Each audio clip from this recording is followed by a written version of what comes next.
Les voy a presentar a la maestra Liliana Deyanira González Viveros.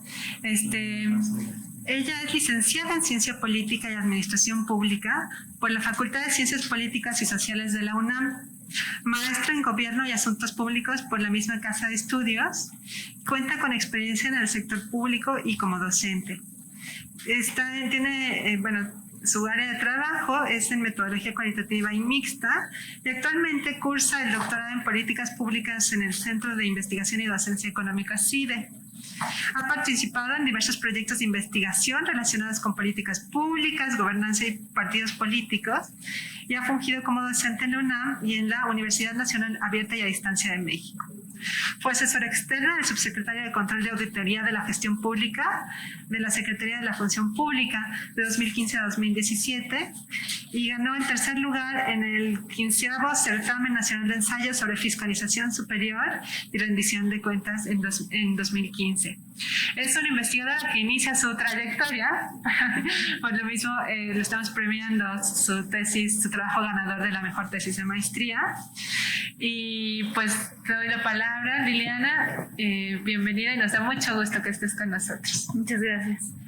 Buenos días a todas y a todos. Es un gusto poder compartir con ustedes mi trabajo de maestría, la cual titulé Políticas para la Innovación Social, análisis de 2 casos en el marco del Programa de Mejoramiento Barrial y Comunitario. Para esta presentación voy a seguir el siguiente orden. Primero voy a presentar los motivos, lo que me guió a la pregunta guía de la investigación y los marcos teóricos que utilizo. Posteriormente voy a hablar del Programa de Mejoramiento Barrial y Comunitario, que es mi contexto en donde se insertan los casos de estudio, posteriormente los casos de estudio y los hallazgos y un esfuerzo por conclusiones que también se pueden traducir en recomendaciones de política pública. Bien. Los motivos de la pregunta y los marcos teóricos. ¿Qué es la innovación social? Pues se trata de un concepto más o menos reciente que surgió alrededor de los años 2000. Se empezó a utilizar mucho en estudios de renovación urbana en ciudades europeas. Y estos procesos son procesos participativos que describen cómo a través de una amplia participación ciudadana, los ciudadanos que viven en zonas marginadas buscan solución a problemas urbanos. Cuando hablo de amplia participación, no me estoy refiriendo a términos numéricos, sino que denota un nivel profundo de involucramiento ciudadano en estos procesos de renovación urbana. Pues en estas iniciativas que les comento se trata de que ellos diseñan una solución a su problemática y no solo eso, sino que también se encargan de implementarlo y no solo eso, sino que incluso a veces hacen una valoración participativa de los resultados que obtuvieron. Entonces, dicho esto, la innovación social ocurre obviamente con o sin el gobierno. Podemos encontrarla en varios ámbitos, en varios contextos, pero por mi formación académica, que es en gobierno y asuntos públicos, políticas públicas, pues mi interés consiste en observar cómo la innovación social surge gracias a o en colaboración con estrategias gubernamentales. La pregunta que guió mi investigación entonces es la siguiente: ¿qué factores de diseño de política pública y condiciones en el territorio favorecen el surgimiento de procesos de innovación social en contextos de pobreza y exclusión urbana? Bien, pues no hay un marco teórico que nos explique por qué surge la innovación social. También se trata de un concepto nuevo, e incluso ocurre como ocurre con conceptos de participación ciudadana, gobernanza. Se peca de demasiado optimismo, se habla a la ligera de que ocurren estos procesos, pero no se estudia de forma sistemática. E incluso en la realidad, cuando observamos, hay pocos espacios para la incidencia ciudadana. Entonces, lo que yo hice fue utilizar 2 marcos para pues analizar cómo surgían estos procesos. Y el primer marco teórico tiene que ver con la coproducción. ¿Qué es la coproducción? Es una estrategia que los gobiernos pueden adoptar. Busca una forma de relación especial entre administración pública y ciudadanía. Y el énfasis de esta estrategia de coproducción no es en abordar de forma más eficiente los problemas complejos, sino en cooperar e incluir a múltiples actores interesados en la solución de problemas públicos. Se espera entonces confianza colectiva, responsabilidad compartida y el intercambio de recursos entre los actores participantes. Aquí el papel del gobierno, el gobierno puede coproducir con la iniciativa privada, con organizaciones de la sociedad civil o con ciudadanos en general. Es decir, se coproduce con distintos actores. También se puede enfatizar la coproducción en varias fases de la política pública, es decir, pueden estar en el diseño nada más, puede estar en la implementación o en la evaluación. Entonces podemos hablar de codiagnosticar, co-crear, co-decidir, coplanificar o cogestionar. Y el rol que asumen los gobiernos bajo la coproducción es como un líder, es decir, puede ser la fuente para proyectos, puede ser el socio de cooperación en proyectos sociales o el árbitro que regula la relación entre los actores participantes, o puede ser el financiador de los proyectos sociales. Es decir, facilita la acción colectiva. Entonces, si lo que se busca es la innovación social, hay un tipo de coproducción que se debe seguir. Uno esperaría que una coproducción pertinente sería aquella que involucra a la comunidad que habita en zonas marginadas, que por lo menos la involucra en el diseño y la implementación de las soluciones, porque llegar a una comunidad con una agenda establecida no funciona bien. Para que los ciudadanos se quieran involucrar y comprometer, deben formar parte desde el inicio en estas iniciativas. Además, como estamos hablando de contextos de vulnerabilidad socioeconómica, es importante que se garantice la capacidad técnica y la viabilidad económica, porque estas zonas pues a veces carecen de estos conocimientos técnicos y de recursos. Entonces, el gobierno debe, o idealmente, facilitar la capacidad técnica y la viabilidad económica. Una vez que se garantizan estos elementos con la coproducción, pues lo que sigue es el interés de los usuarios, ciudadanos, organizaciones en cooperar, pues son ellos el actor fundamental. Y es por ello que utilizo el otro marco, que es el capital social. Entonces, hay muchas visiones del capital social. Para este trabajo yo me enfoqué en la visión estructural, que deriva fundamentalmente de Bourdieu, Coleman y Lin. Y desde esta perspectiva, el capital social es como un conjunto de recursos que tienen los ciudadanos y que surge de relaciones sociales. Se traducen en beneficios para los individuos que pertenecen a estas redes sociales y favorecen el objetivo de logros comunes. Bajo esta perspectiva hay dos tipos de capital social. Uno es la información y nuevas ideas y otro es la confianza y la reciprocidad. Estos dos tipos de capital social provienen de diferentes tipos de lazos. Cuando existen lazos, en una red existen lazos fuertes, estamos hablando de una red de cierre, de closure, donde generalmente se comparten lazos consanguíneos, hay características sociodemográficas parecidas, habitan en una zona común, y por el contrario, los vínculos débiles favorecen la circulación de las ideas. Por ejemplo, en este gráfico se ve como hay tres redes cerradas, y por ejemplo, no sé si alcanzan a ver el nombre de Juan. Juan sería el intermediario que permite que la información circule en diversas redes. Entonces, ese es un tipo de vínculo débil que genera otro capital social. Y si hablamos de comunidades marginadas, para las comunidades marginadas la información es un recurso clave, porque no necesariamente conocen cómo acceder a ciertos programas, cómo lograr ciertos diseños técnicos para sus iniciativas, etcétera, etcétera. Entonces, estos son dos tipos de capital social que yo estoy considerando para que surjan las innovaciones sociales. Luego, el programa de mejoramiento barrial y comunitario. ¿Por qué lo elegí? Porque cumple primero con el primer requisito que ya les mencioné, que es un programa de coproducción.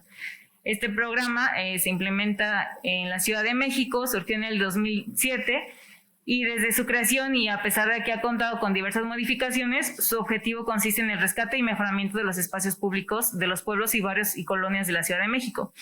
Se trata de que los ciudadanos diseñen, promuevan, ejecutan, y no evalúan, pero bueno, al menos promueven, ejecutan y diseñan soluciones en sus barrios.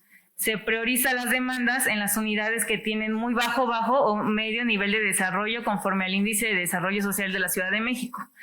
Y como les mencioné, aquí pueden ver cómo en las etapas de este programa cumplen con los instrumentos de coproducción para la innovación social de los que ya les hablé. Es decir, se lanza una convocatoria, los ciudadanos tienen asesoría técnica para mandar sus iniciativas. Hay un comité técnico mixto que se encarga de evaluar y decir cuáles son las iniciativas ganadoras. Se conforman por autoridades del gobierno local, representantes de organizaciones sociales y académicos. Y los financiamientos para estos proyectos van de los 600,000 al 1,000,000 de pesos. Aquí entonces se está garantizando la viabilidad económica. La ejecución dura 1 año. Esta administración de recursos es durante 1 año.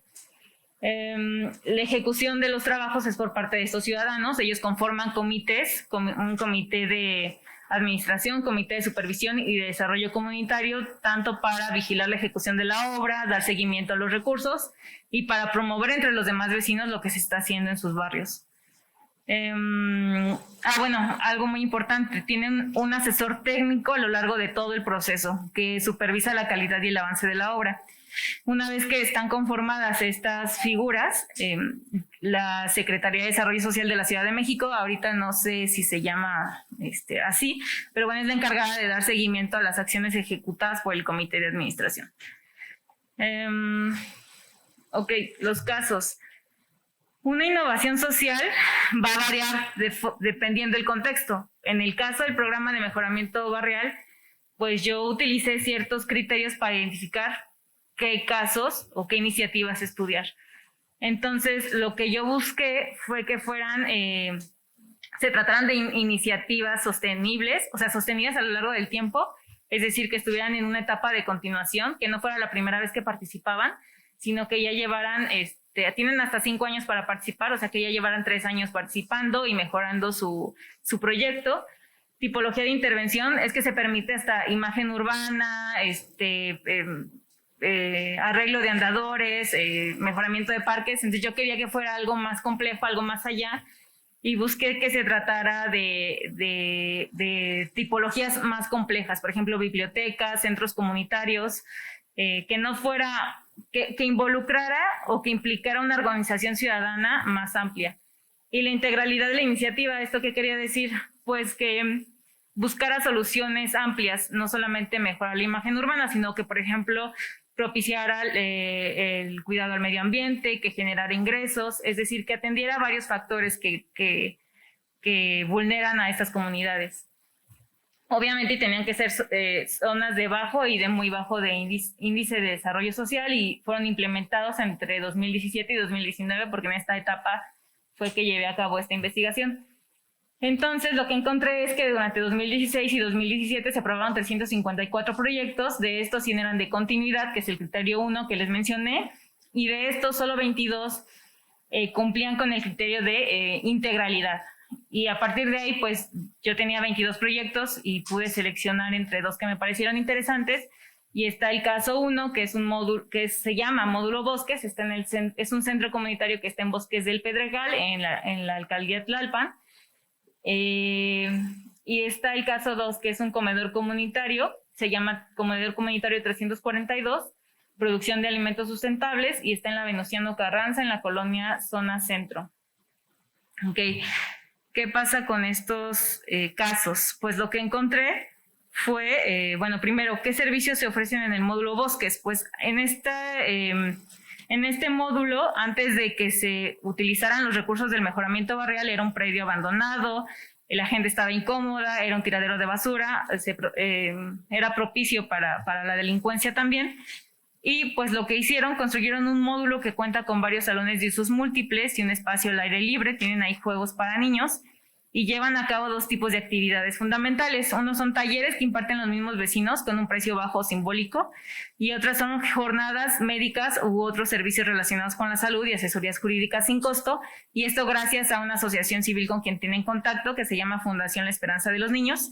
Y aquí la líder del proyecto fue la que fungió como broker con esta organización civil, porque ya tenía contacto con ellos. Las redes y el capital social, pues encontré justo lo que me decía la teoría, tienen vínculos densos en el equipo promovente de la iniciativa, ya tenían experiencia previa de participar en su colonia debido, por ejemplo, a problemas del agua o a que estaba en malas condiciones. Entonces, incluso son familia, el núcleo primordial que promueve esta iniciativa. Entonces son vínculos densos que les permiten cooperar y tener obligaciones de reciprocidad y darle seguimiento a este proyecto. Y los vínculos débiles. Sí, por un lado tenían contacto con la Fundación Esperanza de los Niños, pero hubo otro vínculo débil que forjaron que fue muy relevante, que fue con la organización Casa y Ciudad, que es una organización que promueve vivienda digna a nivel internacional. Y curiosamente, este vínculo débil no lo tenían, pero fue facilitado por el programa de mejoramiento barrial, porque el Casa y Ciudad es una organización que está en el catálogo de asesores del programa de mejoramiento barrial. Entonces, así hicieron el contacto y de hecho, a partir de esto han emprendido otras iniciativas, más allá del programa de mejoramiento barrial, pues han intercambiado recursos y los han ayudado a bajar recursos de otros programas o de otro tipo de financiamientos. Beneficios, pues es que no me da tiempo de explicar todo, pero también investigué pues el empoderamiento de los que participaban.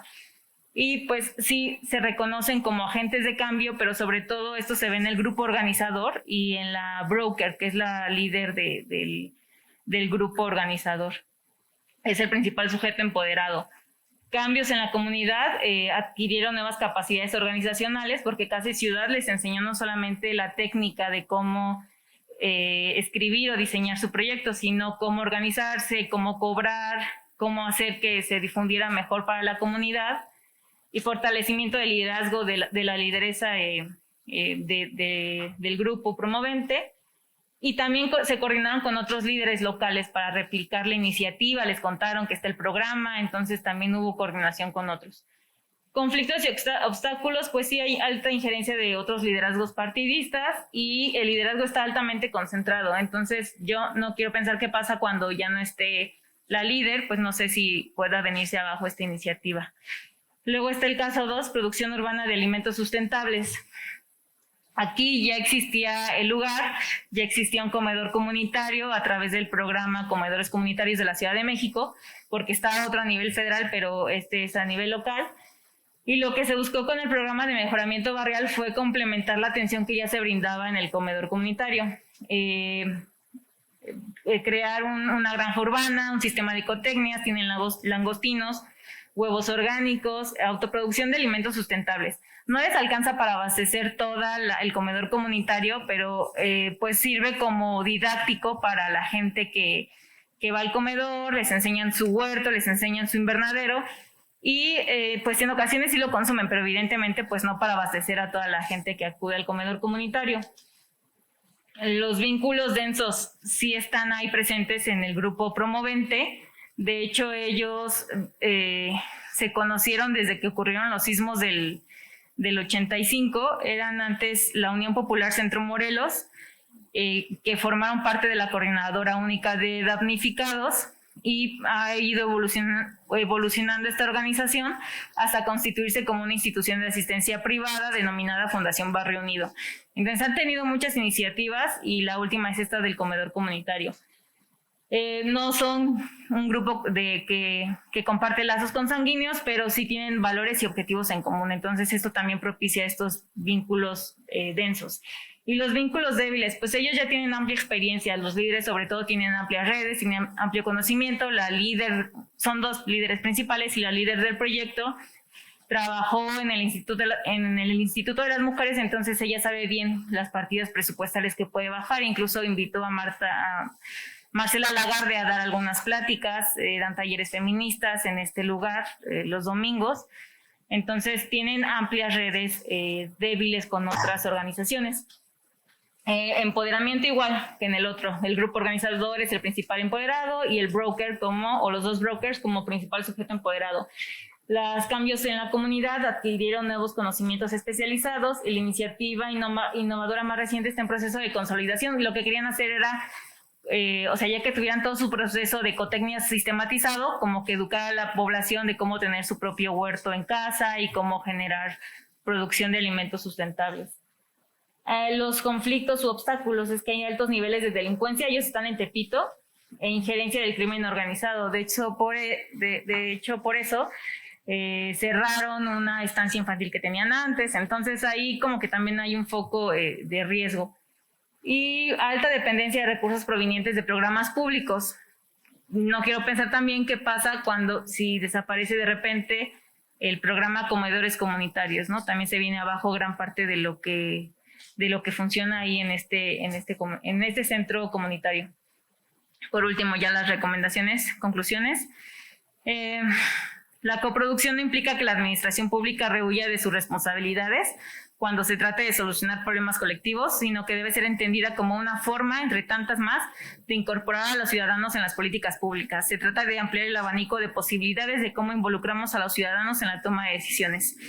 Entonces, los gobiernos locales deben incorporar la coproducción en sus políticas, pero primero deben plantearse para qué, en qué casos y con qué objetivos. Mayor flexibilidad en las decisiones que toman los ciudadanos puede dar mayor alcance a la innovación. De hecho, creo que apenas se hizo modificaciones a las reglas de operación del programa de mejoramiento barrial y yo considero que ya lo están limitando demasiado porque lo están acotando a senderos seguros. Entonces están limitando demasiado las posibilidades de innovación que se tenían con el programa. El carácter altamente contextual de las innovaciones sociales conlleva que algunas condiciones específicas de las comunidades vulneren estas iniciativas o que determinados grupos locales que obtienen estos espacios son riesgos, pues ni modo, si no se arriesga tampoco se innova. Abrir espacios para la participación implica tener reglas claras para establecer la interacción entre actores y más allá de los alcances de los proyectos ciudadanos, los administradores públicos o locales deben dar seguimiento al uso responsable de los recursos públicos. El interés de las prácticas de innovación social puede entenderse como un claro síntoma del crecimiento de las desigualdades sociales, así como de la necesidad de nuevas respuestas y arreglos institucionales, pero no como una solución a los problemas sociales perseverantes. Es simplemente una forma más de involucrar a los ciudadanos. Y eso sería todo. Muchas gracias. Muchísimas gracias, Liliana. Muy interesante tu trabajo. Gracias. Tenemos corto el tiempo del programa, entonces voy a dar, si alguien quiere hacer alguna pregunta, solo tenemos tiempo para una ronda de preguntas muy concisa. ¿No? Bueno, a mí lo que sí me gustaría preguntarte de manera breve es, con todo este estudio que tienes, ¿detectaste unos puntos de conflicto o posibles riesgos, digamos, a esos proyectos que están poniendo? Que puede ser el contexto, puede ser el liderazgo, puede ser el tema de los recursos. ¿Qué propondrías tú, digamos? ¿Qué puedes proponer para que estos procesos, bueno, los proyectos que tienen en específico sean más viables, pero también en general, ¿qué se podría hacer para mejorar en los aspectos? Pues, en primer lugar, dar continuidad a las políticas, hacer políticas basadas en evidencia y si están funcionando, si están dando buenos resultados, no desaparecerlas de tajo. Ese sería un primer punto. Un segundo punto es que, no sé si lo mencioné, pero a pesar de que no todos los proyectos dentro del programa de mejoramiento barrial son súper innovadores, pueden ser la semilla para que posteriormente surjan otro tipo de proyectos. O sea, por ejemplo, una comunidad que no se organizaba antes y simplemente se organizó para mejorar la imagen urbana, pues es una iniciativa que salió bien, posteriormente pueden seguir participando en el proyecto y dar lugar a otro tipo de proyectos un poquito más amplios. Y también esto de vincularlos con otros actores, porque hay asesores técnicos que trabajan por su cuenta, que son arquitectos que tienen su despacho, pero también en el catálogo de asesores del programa, pues están estas organizaciones como Casa y Ciudad que pueden potencializar los procesos de innovación. Entonces, generar estos lazos desde la administración pública es sumamente importante y puede potenciar recursos que están ahí, pero no se han utilizado en el territorio. Muchísimas gracias. Con esto cerramos la presentación del trabajo de maestría. Vamos a ir a un breve descanso y no se vayan porque ahorita sigue la presentación del trabajo de doctorado y después un panel que va a tratar el tema de la regeneración urbana integral. Entonces, no se vayan. Muchas gracias, Liliana. Y nos vemos en 10 minutos. Gracias. Ahora viene la presentación de la tesis de doctorado que ganó el Premio Internacional de Investigación Infonavit UNAM 2021. La premiada es la doctora Georgina Cárdenas, y que nos va a presentar su tesis, pero antes de que ella nos presente su tesis titulada Evaluación de las condiciones de habitabilidad de un conjunto urbano desde la perspectiva de los adultos mayores, el caso de Tlatelolco, vamos a tener unas palabras de la representante del jurado de doctorado, la doctora Carolina Pedrotti, quien leyó y dictaminó el trabajo ganador y que ahora nos acompaña de manera virtual. Entonces ella no pudo estar aquí por unas circunstancias, pero me manda muchos saludos, muchas felicitaciones y ahorita vamos a escuchar su mensaje y su comentario al doctorado. Adelante. Ok. Buenos días a todas y a todos. Mi nombre es Carolina Pedrotti. Soy profesora investigadora del Colegio Mexiquense y en esta ocasión fui jurado calificador, parte del jurado calificador del Premio Internacional de Tesis de Investigación Infonavit-UNAM en la convocatoria 2021, que llevó por tema vivienda y barrios abandonados hacia una regeneración urbana integral.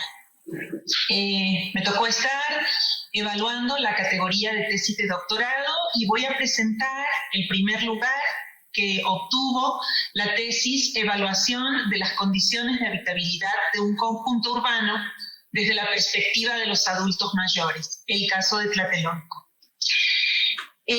Para iniciar es importante señalar que esta tesis es un trabajo de gran originalidad, con un tema relevante y ciertamente novedoso como lo es pensar la habitabilidad de los distintos espacios urbanos en relación con la etapa de la vida de sus habitantes y buscar construir esta díada de la cual se habla en el desarrollo del trabajo. Así, la investigación posiciona el fenómeno del envejecimiento de las unidades habitacionales en la Ciudad de México y de la población que las habita. Lo entiende como un proceso de envejecimiento mutuo, que deriva justamente de la intersección de estos dos procesos. Por un lado, las expresiones de deterioro paulatino del espacio, y por el otro, el aumento de la vulnerabilidad de quienes llegaron originalmente a habitarlo y permanecen allí. El caso seleccionado es muy pertinente para realizar una investigación que aborda esta relación.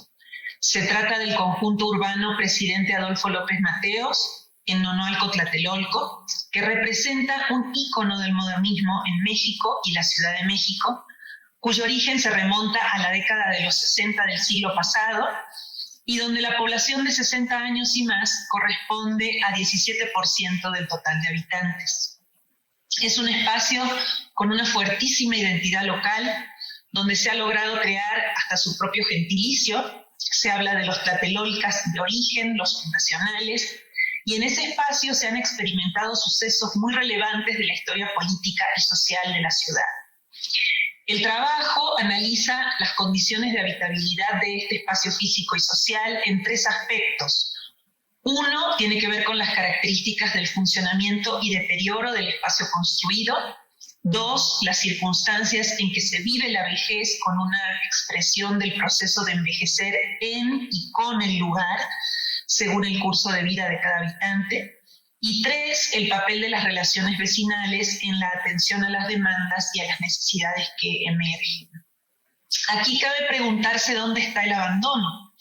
En este sentido se observan distintas dimensiones de abandono, no necesariamente vinculado a encontrar viviendas vacías, sino que tienen que ver, por ejemplo, con el deterioro evidente y creciente del estado de los espacios, sobre todo aquellos de uso común, que refleja un desgaste paulatino hasta llegar a la ruptura de acuerdos entre vecinos, de vecinos con algunas figuras de autoridad y de la autoridad misma, para afrontar los problemas, atenderlos y resolverlos.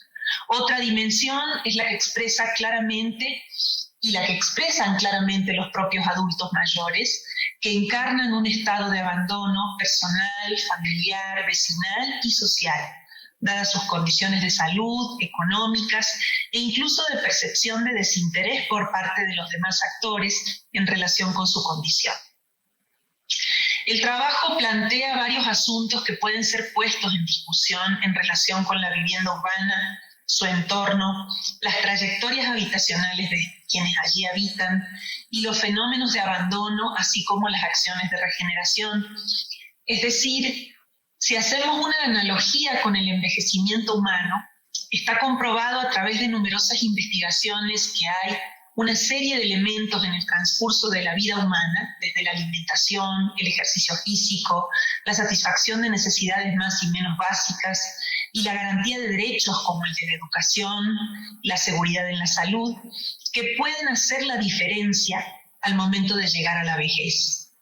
Entonces, ¿qué se requiere para que las viviendas y los barrios envejezcan con dignidad?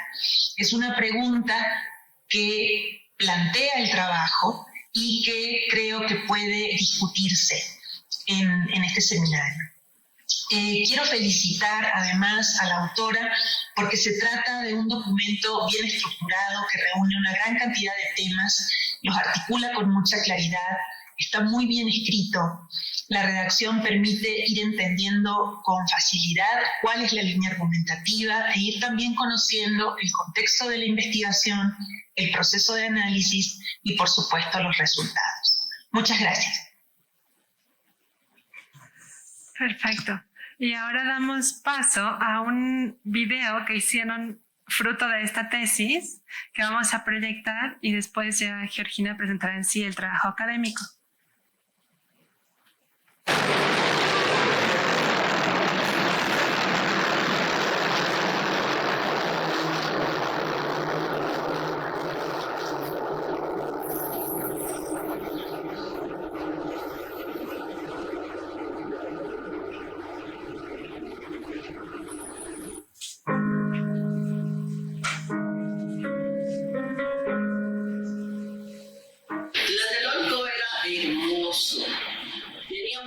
Todo, bueno, hasta la fecha lo tenemos. Pero Tlatelolco contaba con una cantidad, y ¿qué te puedo decir? Innumerable de áreas verdes. Muy limpio, muy organizado. Y para nosotros se nos hacía que llegábamos al Edén, porque Tlatelolco era precioso. No era, perdón, es precioso.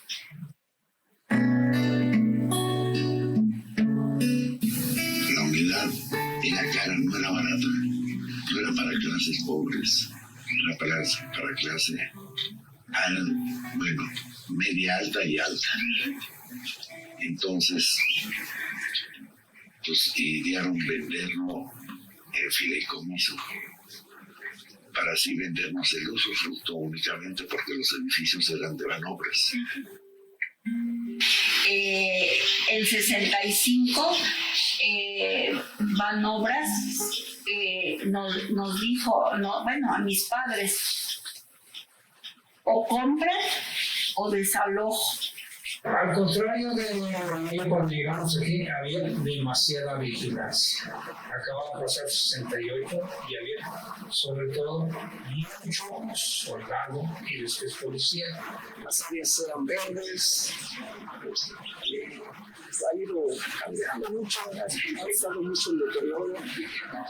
Tlatelolco no es nada que era originalmente. ¿Cómo era? Era bellísimo, haz de cuenta un paraíso dentro de la ciudad, una ciudad dentro de la ciudad. Empezaba el estado de bienestar de los años 60, este famoso milagro mexicano, a tener crisis. Ese lugar no es lo que utilizamos.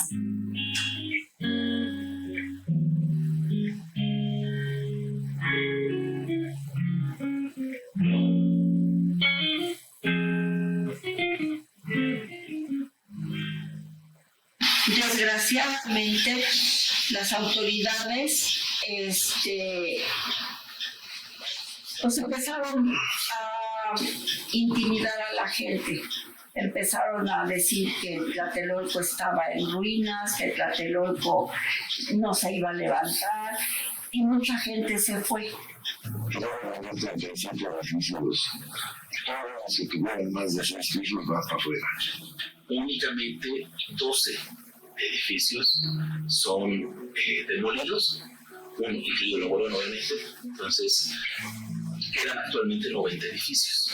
Y empezaron a salir ahí muchos líderes, muchos trabajan por su cuenta, se hicieron de departamentos, trajeron gente de fuera mediante una paga. Y ahí empezó, yo pienso, la corrupción. A la mitad de la década de los 90, en 1995, cuando ya se generaliza la ley de condominios de Tlatelolco, tienes el estatus de tener ciertas concesiones que tú tenías aquí, como les he mencionado de lo que había antes, y te conviertes en una colonia más de la Ciudad de México, pero con un problema muy grave. El mantenimiento de este espacio siempre ha sido uno de los principales problemas. Se les deja a los vecinos, porque así dice la ley condominal. Quien va a ser ahora los que se encarguen del mantenimiento de las estructuras y de todo lo que conlleva los edificios son los propios condominios. Entonces, ese ha sido desde los años 90 a la fecha una de las causas estructurales y transversales del por qué vino un deterioro masivo.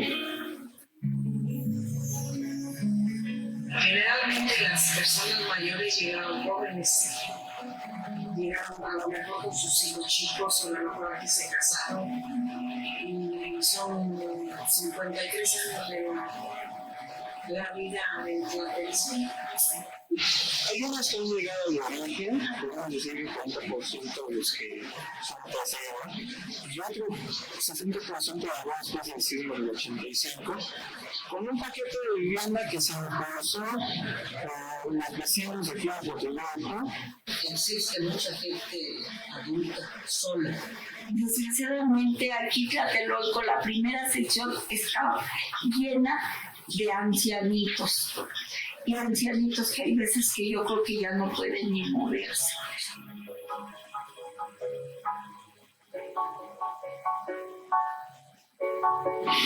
Las personas con discapacidad, la necesidad de los de la tercera edad, quisieran una supervisión, en todos los departamentos, que es lo que necesitamos y todo eso para también ese rancho, ¿no? Aquí no hay elevadores, por ejemplo. ¿Hace cuánto que están? Un año. Hace un año. Robos que se dan a habitación, sobre todo de gentes mayores, salió en el periódico, ¿no? Que son atacadas por delincuentes que saben que no es hora, la violencia ya no está.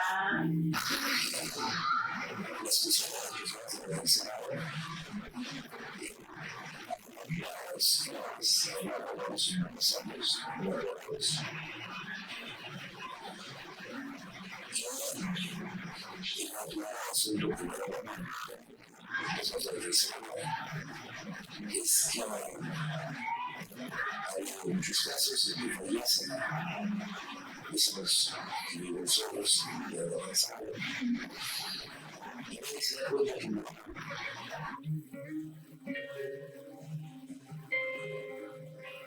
Mira, estructuralmente están en perfectas condiciones.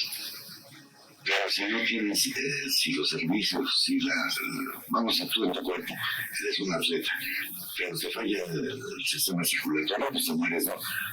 No, porque aunque vas a hacer un trabajo, no vas a estar a diario por cubetas de agua para, ¿no? Es lo que están haciendo que no nos supervidas. Yo, a causa de esa situación de la humedad, porque hubo mucha humedad, se hizo hongos en el closet, se le echó a perder ropa, y empecé con bronquitis.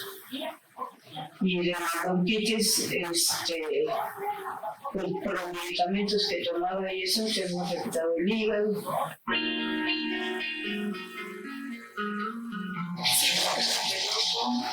Se está haciendo viejo, igual con nosotros. Y ya nos alcanzó la madurez, la vejez. Entonces aquí lo que se necesitaría en Tlatelolco es un lugar donde pudieran reunirse las personas de la tercera edad.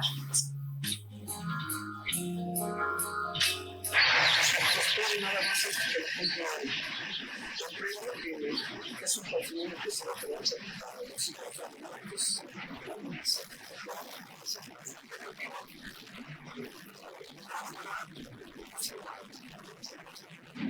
Enlazado eso significa que usted va a sentir que usted debe de haber vivido las cosas buenas y malas de Tlatelolco.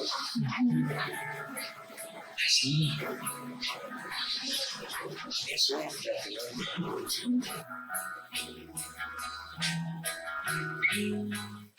Sí, me regresaron a la universidad que nos echaron. Sí. Y nos dejaron solos, pinche buenos.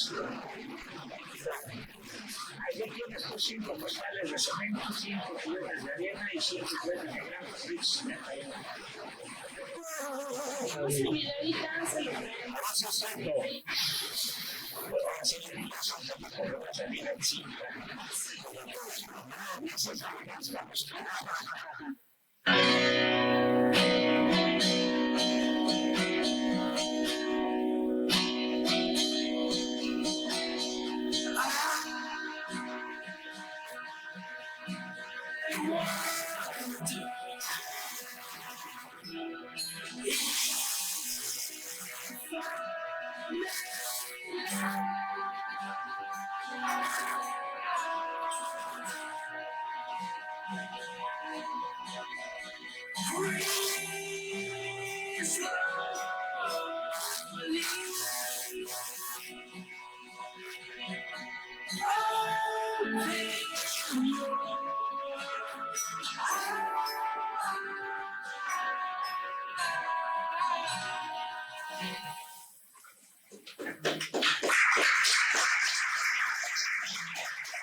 Bueno, ese fue el video.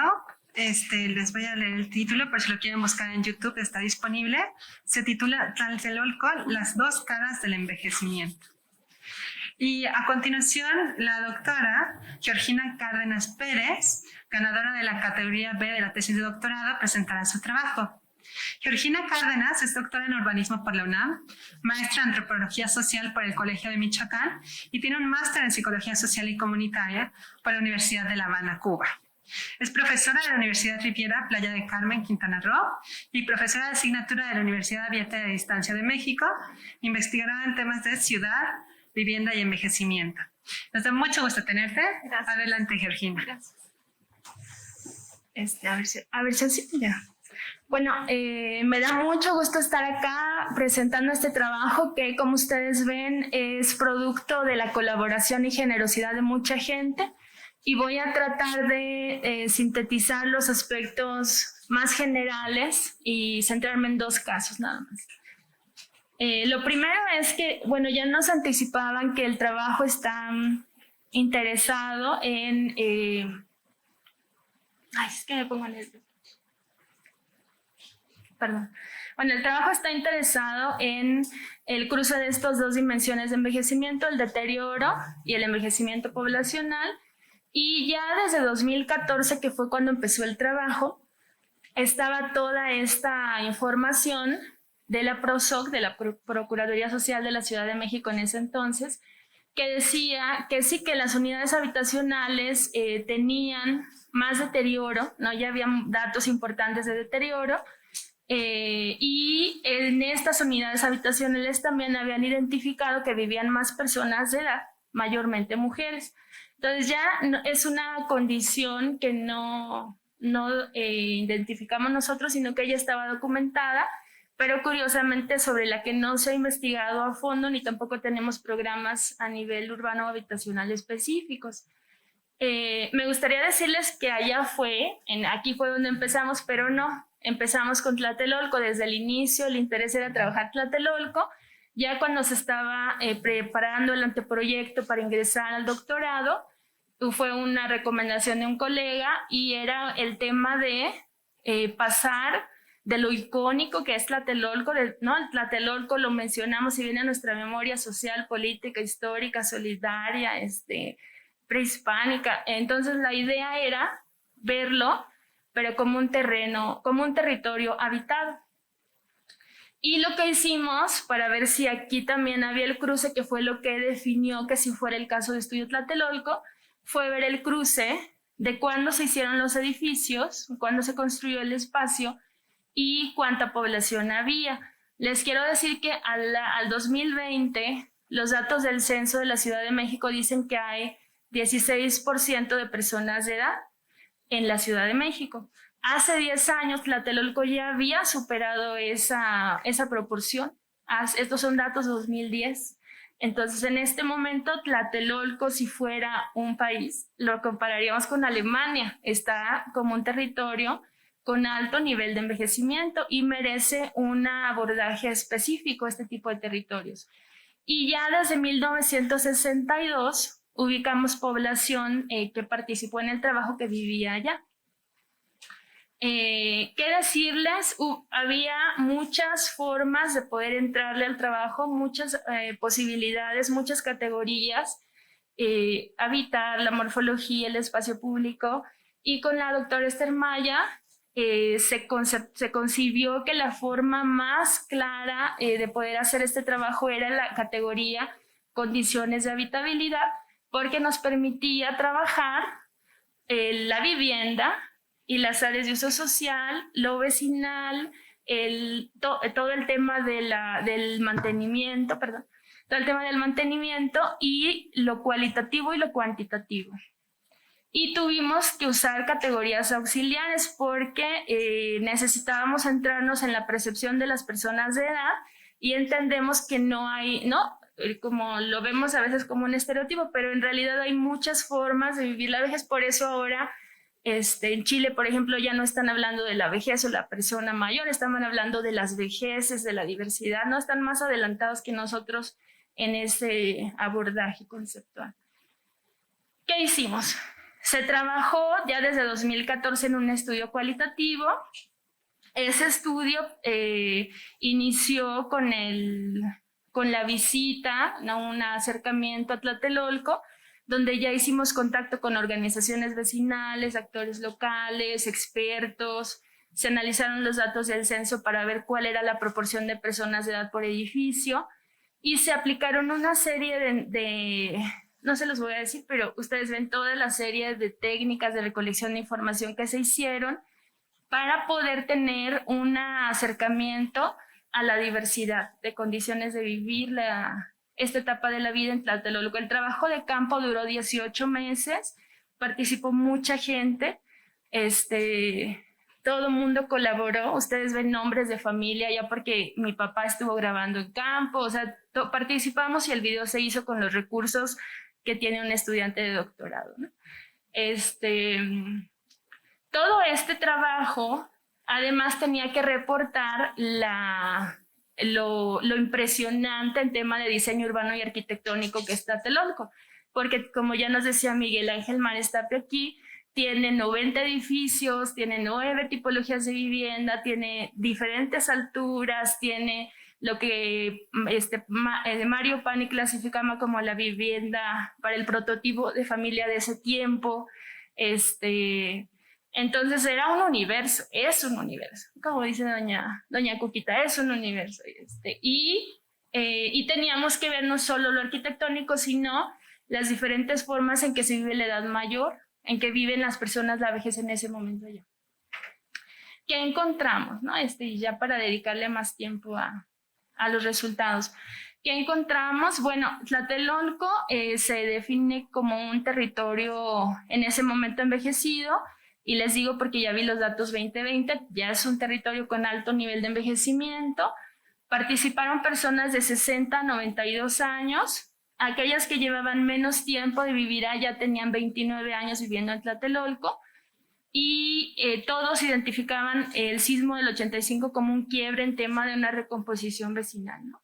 Lo que vimos es que hay una pérdida de población importante, población total, ¿no? Tlatelolco llegó a tener, y si no me va a corregir Miguel Ángel, más de 100,000 personas, ¿no? 100,000 habitantes viviendo en este espacio, y no tiene ni la quinta parte de lo que tuvo en ese momento de habitantes.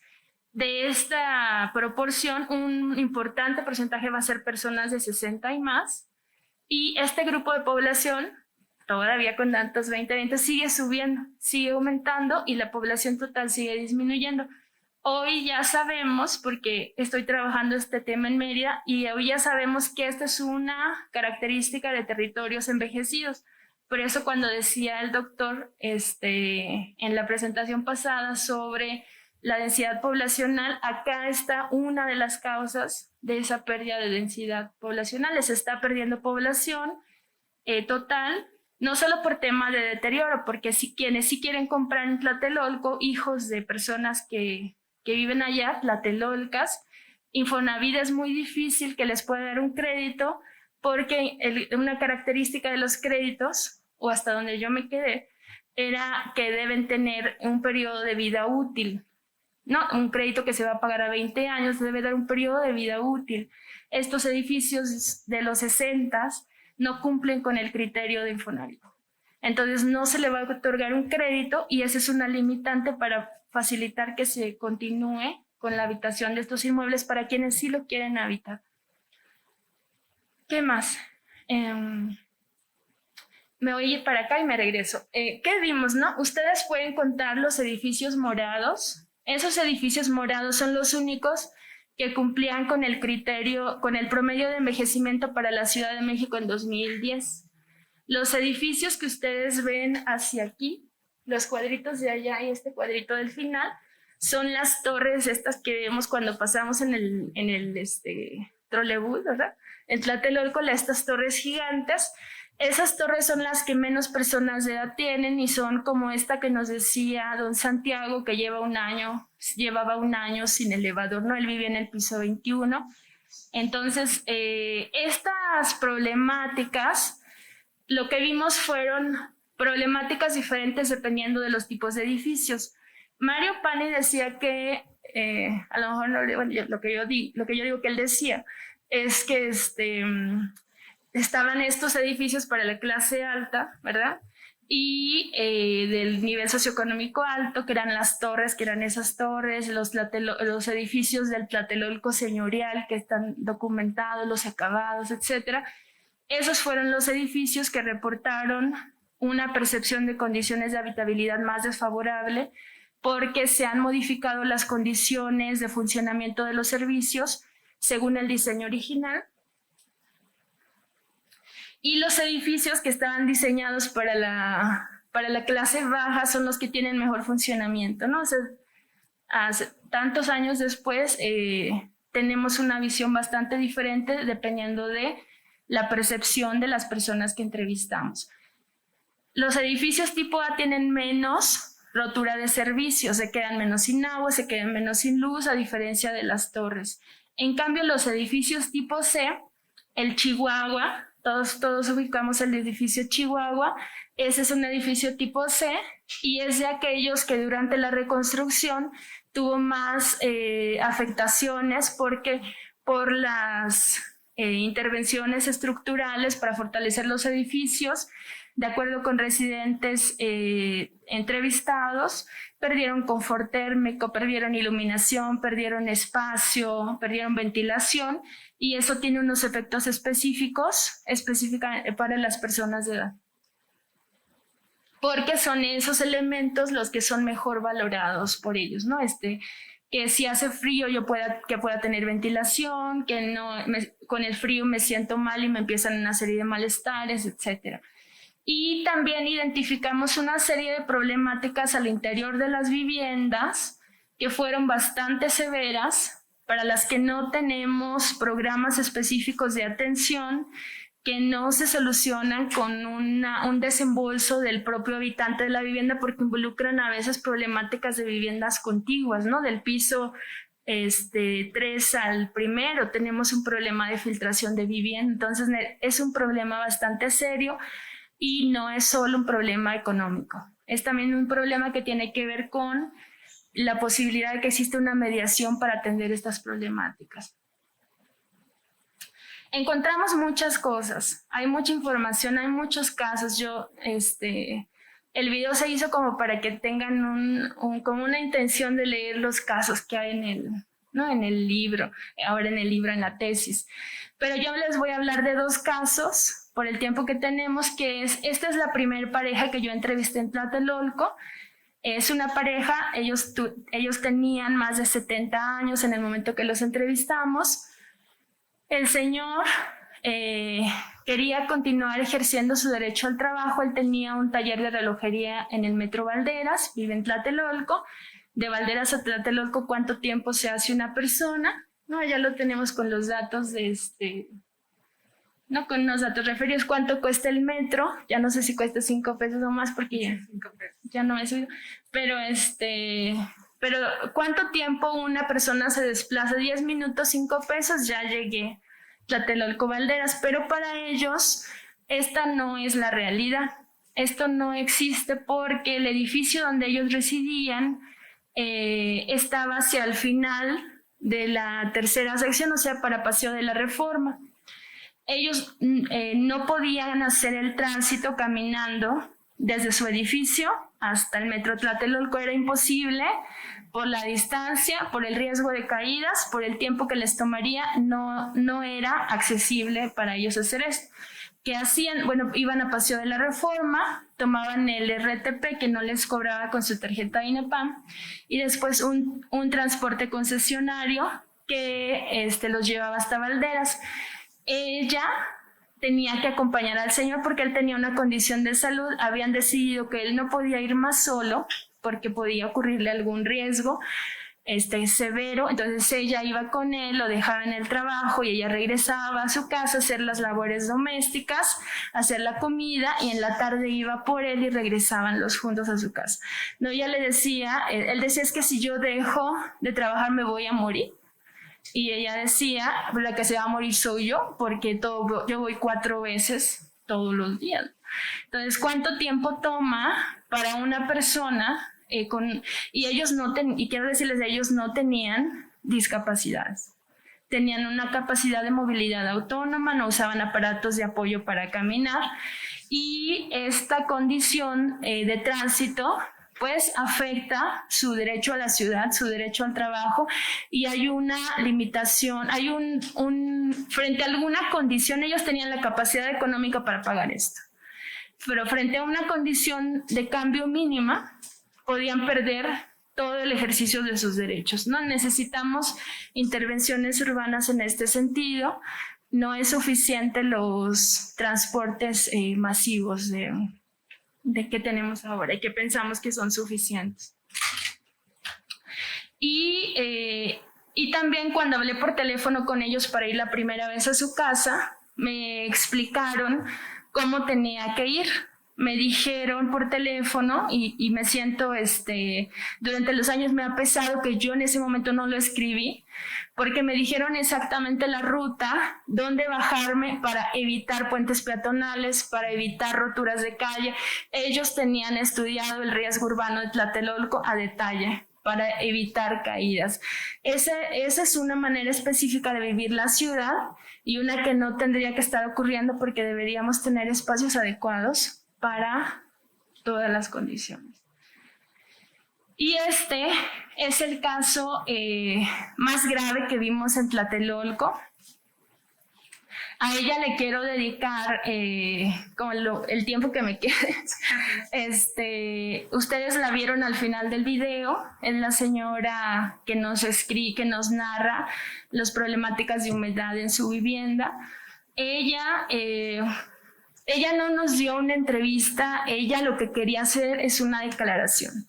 Ella ya había dado entrevistas, ella ya había hecho muchas gestiones, y lo que pasó con ella fue una serie de problemáticas que le afectaron tanto hacia el exterior como al interior de la vivienda. Ustedes ven acá el maravilloso Metrobús. No estuvo ahí siempre. Antes de que estuviera ahí, estamos en el eje Guerrero, ¿verdad? Entre los límites de la segunda sección y la primera sección. Ella vivía del lado de la primera sección. Ella murió unos meses después de que hicimos la entrevista, poco tiempo después de que hicimos la entrevista. Ella vivía en la primera sección y antes de que estuviera esto había una rampa de acceso. Entonces ella, con una discapacidad, podía, con el apoyo de su equipo, cruzar de su primera sección al edificio que ven allá, que era donde vivía un familiar. Entonces ella podía cruzar, tenía su espacio de paseo, de camino, tenía acceso por sus propios medios a su red de apoyo, tenía compañía, en el edificio hay elevador, así que podía muy bien hacer este tránsito. Pero ¿qué pasó con esa rampa? Esa rampa se dejó de existir, la quitaron cuando abrieron esta estación de Metrobús, y lo que hicieron con el diseño de los Metrobuses es correr las rampas hacia los lados, ¿no?, de las avenidas. Ella era una persona educada, pensionada, servidora pública, con conocimiento de instituciones, con conocimiento de gestiones, con una serie de herramientas y capacidades. Creía en las instituciones. Ella hizo gestiones ante múltiples instituciones para pedir que le devolvieran su rampa, o sea, la rampa que transformaba su vida cotidiana y le posibilitaba el ejercicio, ¿no?, sus derechos en la ciudad. Esta condición llegó hasta la Comisión de Derechos Nacional, a la CNDH, la Comisión Nacional de Derechos Humanos. Ellos mandaron personas que observaron y analizaron el lugar. El dictamen fue que no hace falta una rampa ahí. Y ella decía, ¿cómo es posible que alguien diga que una persona con discapacidad no necesita una rampa? O sea, no es lógico. En su mente ella decía, ¿a quién más puedo acudir? ¿No? ¿Qué hago? Porque no es que ella pedía una rampa nueva y que quiten la estación de Metrobús. La rampa estaba antes de la estación de Metrobús y significaba significaba su derecho a la ciudad, su derecho a la inclusión, a la participación, la posibilidad de como un eje sobre el que se construía su rutina, su vida cotidiana. Y que también, como sabemos, las mujeres somos quienes nos dedicamos mayormente a las tareas de cuidados. También significaba un menor tiempo de inversión para la familia, los familiares que le procuraban, porque entonces en el tránsito ya no siempre tienen que ellos que cruzar. Ese fue un primer grave problema que le ocurrió a esta vecina. El segundo es ese estacionamiento. Los estacionamientos en Tlatelolco, y eso no fue algo que yo estudié, ese es un universo y es bastante complicado. Pero los estacionamientos no se hicieron no hay suficiente estacionamiento, porque en ese momento, en los 60s, no había tantos autos y eran para unas ciertas clases. Entonces, en este estacionamiento se atiende a vecinos de edificios posteriores, ¿no?, que están hacia adentro de la primera sección, de manera que a esta vecina no le permitían que sus familiares entraran para recogerle en su coche. Eso significaba que ella tenía que salir de su edificio, caminar hasta otro estacionamiento para donde la iban a recoger, lo que ya se le dificultaba y generaba más tiempo de espera para su red de apoyo, que ya era reducida. Entonces esto le va limitando a ella la posibilidad de salir, ¿no? Ya tenemos dos elementos que están coartando su derecho a la ciudad y a la participación. ¿Qué más pasó? Ya que está grave hacia afuera, pero todavía hay más problemas, ¿no? Hacia adentro de la vivienda, estas filtraciones de las que yo les hablaba, esto ocurre en el caso de esta vecina también. Hay una filtración del piso de arriba y esta filtración afecta la vivienda de ella. El vecino no quiere atenderla. En vida, yo no sé qué haya pasado al momento, pero en vida de ella, él no atiende esa fuga de agua. Ella se endeuda, se enferma, atiende instancias, ¿no? Va a la PROSOC, va a la subdelegación, va a la delegación, va al Ministerio Público, nadie resuelve, el vecino no atiende la fuga, ella se endeuda y vive entonces en un ambiente donde no puede salir, pero tampoco tiene condiciones adecuadas de vida hacia adentro. Y la última era, pues, que los vecinos, por temas de seguridad, ¿verdad?, deciden que la forma más segura de vivir es poner una llave en la puerta, que quien entre y salga pues abra con una llave. Entonces, si alguien quiere o si esta vecina necesitaba un apoyo urgente, quien viniera no podía entrar. Ella a un punto necesitaba apoyo para bajar porque los edificios tipo A no tienen elevador. Entonces necesitaba apoyo para bajar. La persona que viniera a ayudarle a bajar necesitaba la llave, necesitaba que ella bajara a abrirle. Con la entrevista que hicimos nos dijeron, si quieren ir, tienen que esperar a que puedan entrar. Nos tomó 45 minutos poder entrar. En una condición de urgencia. Esto es un grave riesgo y esto nos habla de todas las desigualdades que se pueden ir acumulando en la vejez. Y les digo, contando con una serie de mecanismos, de capacidades y de formas de gestión que ella estaba de manera intensa tratando de generar desde su propia vivienda. Definitivamente no tenemos forma de saber a cuántas personas están viviendo con estas condiciones o con estas problemáticas que se van acumulando porque no tenemos diagnósticos.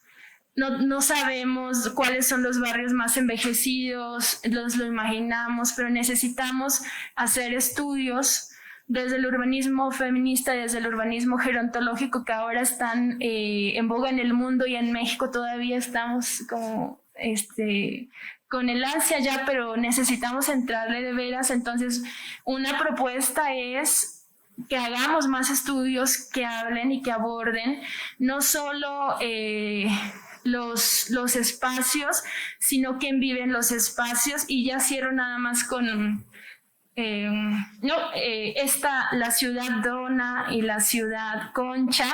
Esas dos ciudades, una es de jóvenes y otra es de personas de edad. Esos son temas que no hemos visto, no los conocemos, necesitamos estudios. No podemos seguir pensando en que la ciudad, no hablamos de la diversidad, no necesitamos pensar que la ciudad y sus habitantes, necesitamos ver quiénes son los habitantes, porque no estamos todos en los mismos lugares. Y, ¿qué más? Y para terminar, nada más decirles que cuando hablamos con las personas de edad, ellos han vivido en estos lugares por 30, 50, 60 años. Ellos saben qué se ha hecho, qué no se ha hecho, qué ha servido, qué recursos hay, qué casas servirían para espacios comunitarios, quién sí es un buen líder. O sea, ellos tienen su historia, y he tenido entrevistas tanto aquí como ahora en Mérida, que estoy trabajando. Ellos han tenido entrevistas ellos pueden explicar cómo sería un centro comunitario específicamente en donde, o sea, ellos tienen una serie de conocimientos y lo que nos hace falta es ir y escucharlos. Entonces, es más que una exposición, una declaratoria también.